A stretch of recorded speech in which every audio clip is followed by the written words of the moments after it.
Vamos à entrevista de hoje no programa Troca de Ideias. Recebemos aqui no estúdio da Rádio Independente o prefeito de Mussum, também presidente da Associação dos Municípios do Alto Taquari Amate, o Matheus Trojan.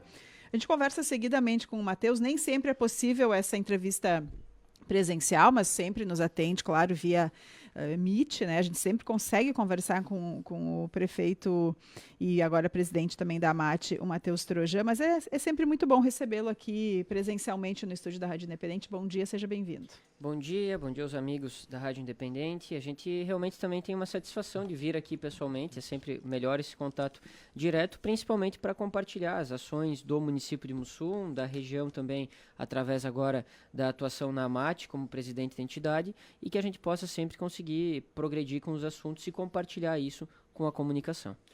Bom, Matheus, muito trabalho aí, a gente pode classificar, especialmente depois das enchentes que atingiram de forma direta o município de Mussum, e a sua atuação ela foi inclusive referendada no processo eleitoral do ano passado, com a sua reeleição, e agora assumindo ainda mais compromissos à frente da AMAT.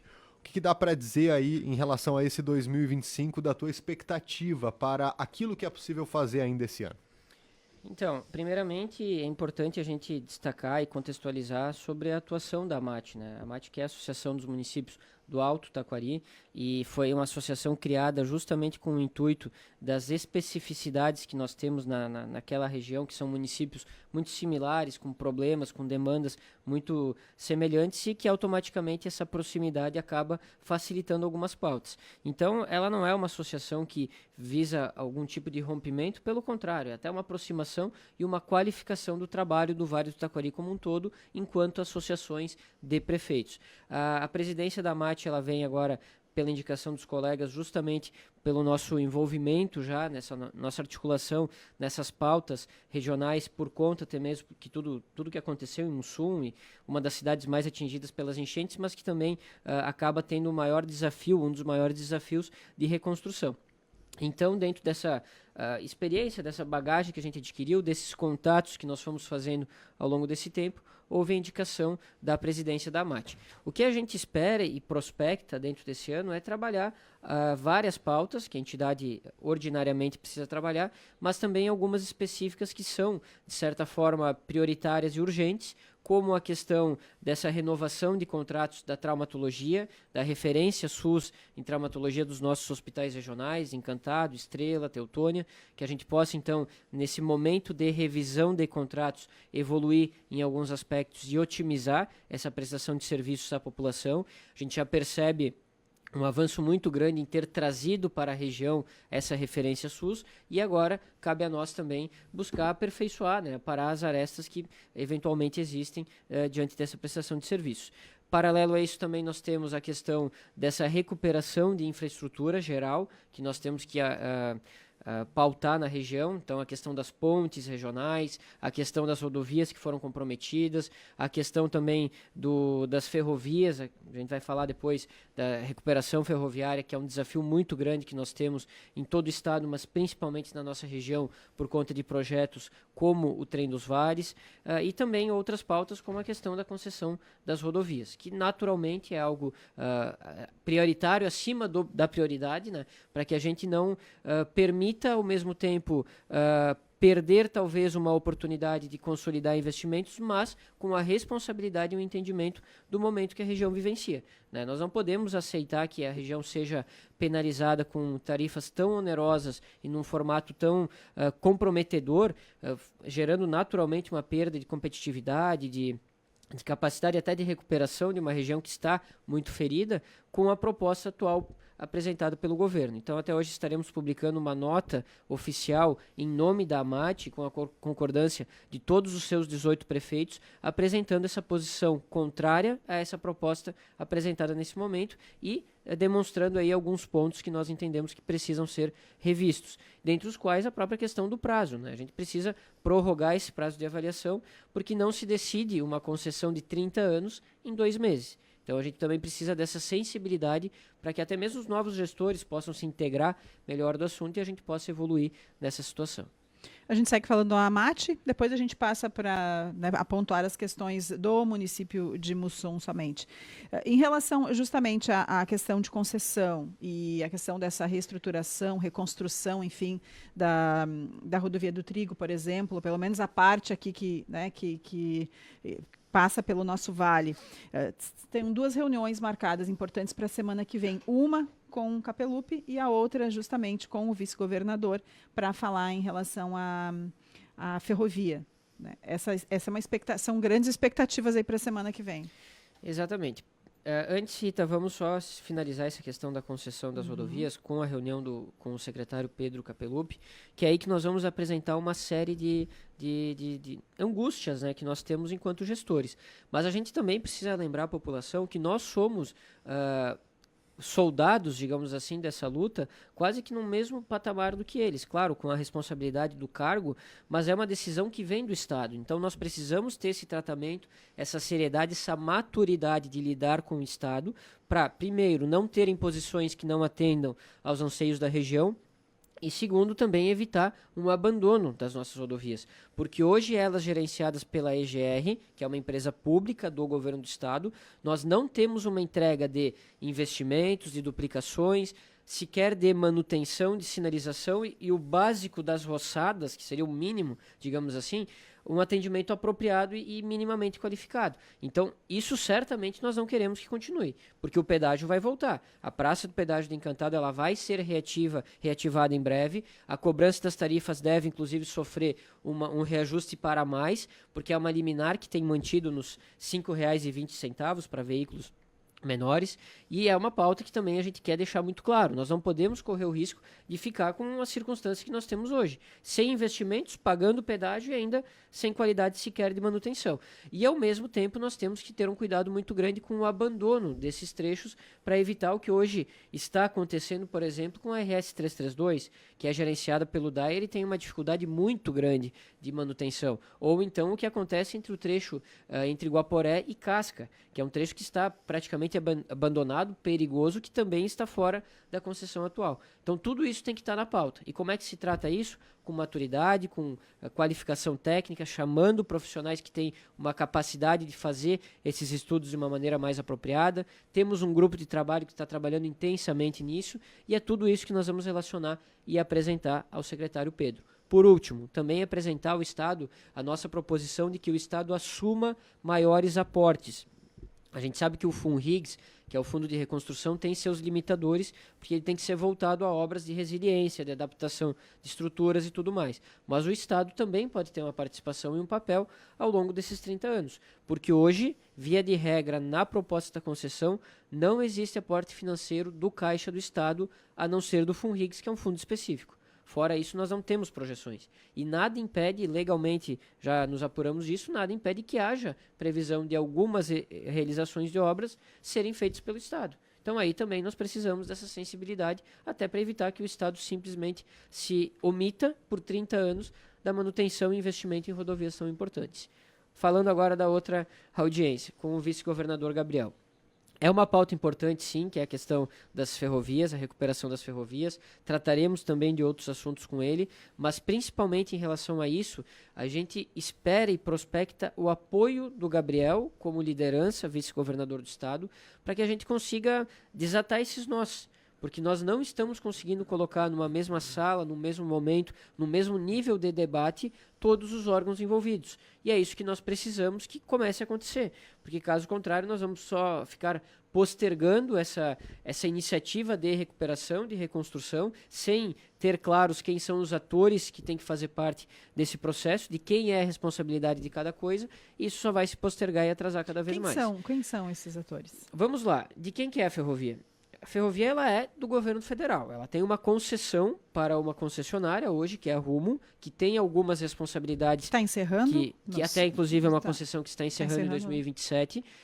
Mas a ferrovia, a propriedade da ferrovia é do governo federal. E é daí que tem que partir a discussão. Então, o governo federal, nos seus diferentes órgãos, Ministério dos Transportes, a NTT, DENIT, precisa fazer essa junção de atores, inclusive com o Rumo, governo do estado e região, para que a gente possa, a partir daí, começar a organizar um grupo de trabalho e definir quem vai assumir o quê. O Estado está se dispondo a ajudar, a região está se dispondo a ajudar e a própria Rumo, em um certo nível, também está se dispondo a ajudar. Mas se a gente não fizer esse trabalho vindo de quem tem o maior poder e a propriedade, nós não vamos conseguir evoluir. Então é isso que a gente espera também com esse apoio do governo do Estado. Matheus, já se tem um diagnóstico de tudo que foi destruído em função dos deslizamentos na ferrovia e se existe a possibilidade desse trecho turístico ser retirado da concessão e assumido pelos municípios para essa manutenção?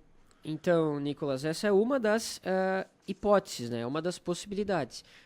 Por quê? Porque quando a gente fala da recuperação total da malha sul aqui, de todos os trechos da ferrovia que foram comprometidos, aí sim nós estamos falando de obras faraônicas, alguns trechos até com avaliação de impossibilidade de recuperação, até por uma questão racional, né, do comprometimento desses lugares. Então são discussões maiores, mais complexas. Se nós colocarmos tudo no mesmo pacote, talvez a gente realmente não vai conseguir evoluir. Agora, quando a gente fala do trecho aqui da nossa região, e vamos pegar desde de Estrela aqui, Estrela, Colinas, Roca Salles, Mussum, Vespasiano, Dois Lajeados e Guaporé, que teria a complexidade do projeto do Trem dos Vales, então, ele completo, nós temos uma realidade menor do que isso, que também tem cifras significativas, estimadas nesse momento na casa dos 100 a 110 milhões de reais, mas com muito mais visão de possibilidade de recuperação e até simplificação de processos do que o restante das ferrovias. Também por esse interesse turístico e, consequentemente, econômico, de um projeto que estava movimentando a economia da região em diferentes aspectos. Então, isso também a gente precisa pautar. Essa possibilidade, qual que seria a composição jurídica para que isso pudesse se consolidar, e aí também, de novo, entrar na questão das responsabilidades, mas que se tenha perspectiva, pelo menos, e possibilidades para que a gente possa evoluir no debate. Precisa das respostas, né, prefeito? Exatamente. Falando em respostas, né, aguardamos, eu acho que todos, especialmente os moradores de Mussum e de parte ali de Roca Salles, né, especialmente ali a região de Campinhos e outras comunidades ali de Roca Salles, mas também a de Mussum, e a região como um todo aguardando a reinauguração da ponte Brochado da Rocha, que está quase chegando esse dia. Como diria o dito popular, né? Que rufem os tambores, né? Tá quase ali. Nós estamos na reta final. E eu respondo essa pergunta muito provavelmente 20 ou 30 vezes todos os dias, né? Porque é uma angústia, uma ansiedade dos moradores da cidade vizinha de Roca Salles, dos moradores de Mussum, do comércio de Mussum, que é muito impactado pela ausência da ponte, e de toda a região que usa esse trajeto logístico que vai facilitar muito a ligação entre a Serra e a região dos vales.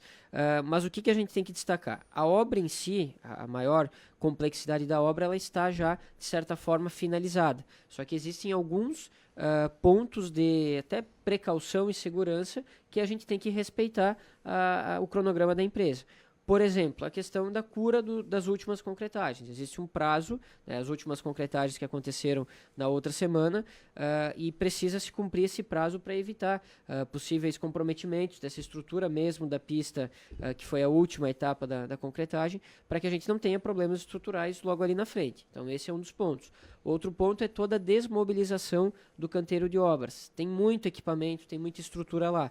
A empresa, de forma racional, não vai liberar um fluxo de pessoas, nem mesmo de pessoas, sem ter essa organização feita anteriormente. Então, agora nós aguardamos a posição da empresa nessa semana para saber com exatidão as datas de liberação, mas o mais importante é isso, que ela está muito próxima e que a gente tenha a ponte praticamente finalizada e devolvida à cidade e região.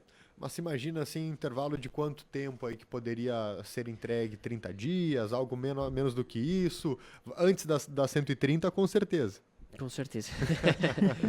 A gente acredita que o fluxo de pessoas a gente pode estar falando de 10 a 15 dias no máximo, né? Entendi. E de veículos entre o finzinho de fevereiro, os últimos dias de fevereiro e os primeiros dias de março. É o cálculo que nós fizemos lá com a nossa engenharia.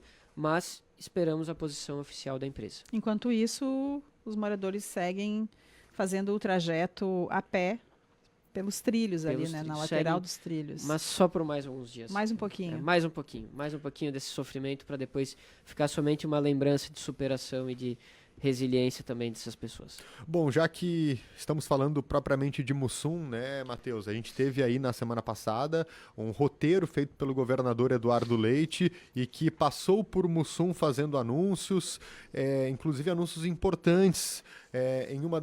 Um desses anúncios foi justamente 80 casas e também um ginásio comunitário no espaço conhecido ali como loteamento Batalhão, também o aporte para o auxílio da questão envolvendo a estrutura, a preparação do terreno para mais 170 moradias no bairro Cidade Alta. É uma pauta importante aí nesse processo de reconstrução de Mussum. Teve um momento que você se reuniu com o governador a portas fechadas ali, a gente não pôde acompanhar do que foi tratado. Chegou o momento aí da gente poder entender o que a gente pôde trazer de informações aí nessa visita do governador a Mussum. A vinda do governador Eduardo Leite e a sua comitiva, ela foi realmente muito importante, até para a gente conseguir ter esses anúncios e as assinaturas de algumas ordens de serviço, né? O início de algumas obras. Por exemplo, a questão do desassorear, é um investimento, um aporte muito alto do governo do estado para nos ajudar na limpeza de arroios e de rios menores que a gente tem na estrutura de Mussum, que são estruturas que talvez elas não vão ter um impacto direto nas enchentes do rio Taquari, mas elas já amenizam a questão de alagamentos, de enxurradas, porque o comprometimento com o quantitativo de materiais que tinha aí era muito grande. É absurdo a gente olhar as imagens e ver o quantitativo de materiais que se depositaram nesses pontos. Então é um recurso importante. O batalhão, com as 80 casas que já estavam anunciadas, mas que foi emitida a ordem de início das obras de toda a infraestrutura do bairro, inclusive com o anúncio de um novo ginásio esportivo para esse lugar, mas que é um ginásio que servirá como central de contingência em situações de crise, né? A gente espera que nunca precise se usar para isso, mas ele já vai estar preparado com alojamento apropriado, divisórias, vestiários, banheiros, enfim, toda estrutura capaz de atender as famílias caso precise se usar numa situação de crise, que era uma necessidade que o município tinha e apresentava inclusive no seu plano de contingência. E agora a gente vai conseguir evoluir nessa pauta. E também essa questão do Cidade Alta 3, que é uma aplicação de 177 casas de recursos da Defesa Civil Nacional, mas que agora o Estado assumiu a infraestrutura, o que nos ajuda também a superar essa pauta, porque eram valores exorbitantes, né, que certamente superam a casa dos 7 milhões de reais, que o município não teria condições com recursos próprios de executar. Sobre a reunião a portas fechadas, então, que acho que é a maior curiosidade de vocês. Nós propusemos isso, e foi uma proposta feita diretamente ao governador, teve o aceite dele no dia anterior. Fizemos uma reunião somente entre prefeitos da região. E o que nós pautamos ao governador? Justamente essa questão da concessão do bloco 2 das rodovias. O que nós pedimos a ele? Primeiro, sensibilidade em relação ao momento que a região vivencia. Segundo, prorrogação do prazo de publicação do edital para que até os novos prefeitos possam se inteirar melhor do assunto. E terceiro, essa compreensão de que a gente precisa de maiores aportes em obras com recursos do governo do estado, desonerando então a região para que a gente não tenha um peso enorme ali de pedágios ou então, né, o comprometimento das rodovias ficarem talvez até abandonadas caso não tenha uma evolução nesse assunto. Então tudo isso a gente apresentou para ele, né, que se entenda essa peculiaridade do momento, e nós tivemos um posicionamento favorável por parte dele no sentido de receber essas pautas, já marcou audiência com o secretário Pedro para a gente conseguir evoluir nessa pauta também. Na tua percepção, Matheus, o que vai ser possível ainda pleitear? Porque a constatação da insatisfação ela já está feita. Qualquer publicação que a gente faz nas redes sociais falando sobre esse tema é uma enxurrada de comentários e majoritariamente criticando a proposta como está. Vai ser possível melhorar um pouquinho esse cenário para a nossa população aqui do Vale do Taquari?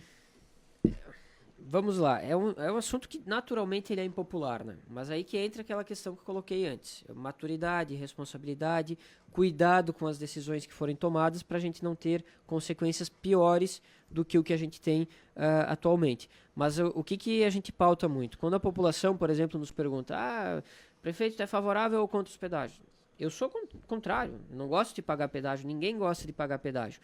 Mas o que está posto nesse momento pelo governo, a via de regra, assim, no resumo da ópera, são duas possibilidades. Ou a gente tem a concessão para iniciativa privada, com maior capacidade de investimentos, maior celeridade e aporte de recursos do Estado também, ou a gente mantém como está hoje, gerenciado pela EGR. O que eu tenho certeza absoluta que não pode acontecer E que é a gente ficar está nas mãos da pagando EGR. pedágio, inclusive. E não estamos temporariamente pelas circunstâncias, mas estamos pagando e iremos pagar valores ainda maiores com investimentos nulos. Deve pífios. voltar logo ali, né? Deve assim voltar que logo ali. inaugurar, É só reinaugurar na a Praça de ponte. Encantada, né? As demais estão Nas sendo demais. cobrados, né? Exatamente. Cruzeiro do Sul, por exemplo, aqui próximo, né? Exatamente. Então vamos lá. Isso a gente tem certeza, enquanto líderes, que não pode acontecer. Porque a gente está pagando a conta, está pagando menos do que seria o valor correto por conta de uma decisão judicial, de uma liminar que ainda mantém uma tarifa mais baixa, mas que já vai ser atualizada. Sendo atualizada, ela vai ter um significativo incremento. Vamos continuar com essa situação precária de atendimento. Então, o que nós temos muito claro entre gestores, entre grupo de trabalho, entre empresários, inclusive, é que a gente não pode continuar nas mãos do EGR do jeito que está.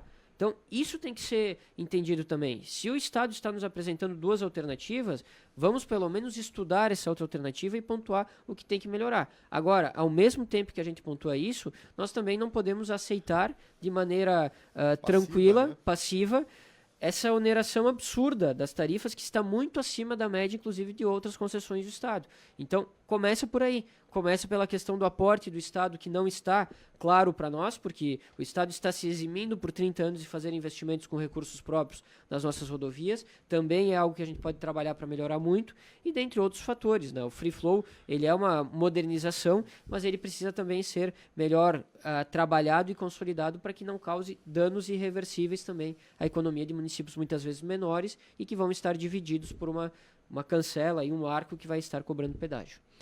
Em relação à ferrovia do Trigo, o ouvinte Vlad Martinez manda o seguinte: o custo da reconstrução é altíssimo, a concessão prevê o retorno dos investimentos com base nas cargas transportadas pelos seus vagões e não prevê o trem turístico, que é operado por uma empresa que não tem nada a ver com a Rumo, mas fatura sobre os trilhos, sem qualquer retorno ou investimento na manutenção da ferrovia. Até agora, ninguém falou nada sobre isso.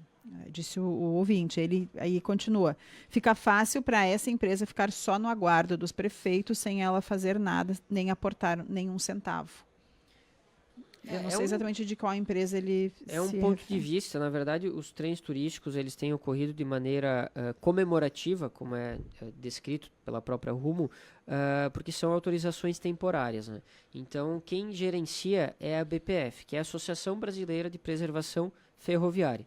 Na verdade, é uma entidade que gerencia esses passeios turísticos e, com essa arrecadação, auxilia também na recuperação de vagões, de estações ferroviárias, de trechos de trilhos, inclusive, né, de ferrovias. E na região também existiu uma contrapartida de recuperação de alguns pontos. É algo que precisa ser evoluído também, e nesse ponto até eu concordo com o ouvinte. E é uma das possibilidades que a gente tem para apresentar para o governo federal, de daqui a pouco nós termos essa participação enquanto região, claro, concedido a alguma empresa ou alguma iniciativa que faça esse trabalho, mas que assuma determinadas questões da restauração.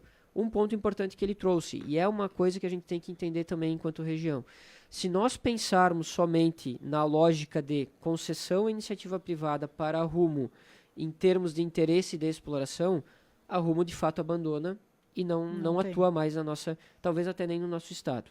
Porque as regiões que têm um pouquinho mais de interesse de circulação de cargas, elas não estão contempladas nesse nosso trecho mais comprometido.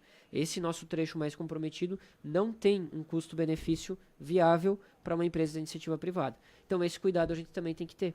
Essa noção a gente também tem que ter. Porque daqui a pouco, realmente, a Rumo não vai assumir nada além do que é de sua responsabilidade, porque já está mantendo ferrovias que não têm uma grande exploração econômica. E o nosso caso é a questão do turismo, realmente, que foram mais de 112 mil pessoas de 2019 a 2023, inclusive sustentando todo um comércio paralelo em relação a isso e que atrai turistas de fora e desenvolve aqui a nossa região. É uma pauta fundamental nessa bandeira que o Vale do Taquari leva na questão do turismo. Matheus, sempre bom trocar essa ideia contigo, conversar, saber mais sobre o que está sendo feito aí para pensar a nossa região. A gente sabe que cada município acaba tendo um foco muito grande, cada prefeito no seu município, mas pensar como região, tendo em vista que nós somos municípios todos pequenos em população, mas que juntos, a partir das associações, a gente consegue pleitear melhores resultados aqui para o Vale do Taquari. Parabéns pelo trabalho, sucesso aí à frente da AMAT. Obrigado à Rádio Independente pelo espaço, pela entrevista, pelo levantamento de pautas que são delicadas, são complexas, mas precisam ser debatidas e avaliadas com muita serenidade para que a gente tome as melhores decisões, não pensando somente no agora, mas pensando principalmente para daqui 10, 15, 20 anos a nossa região.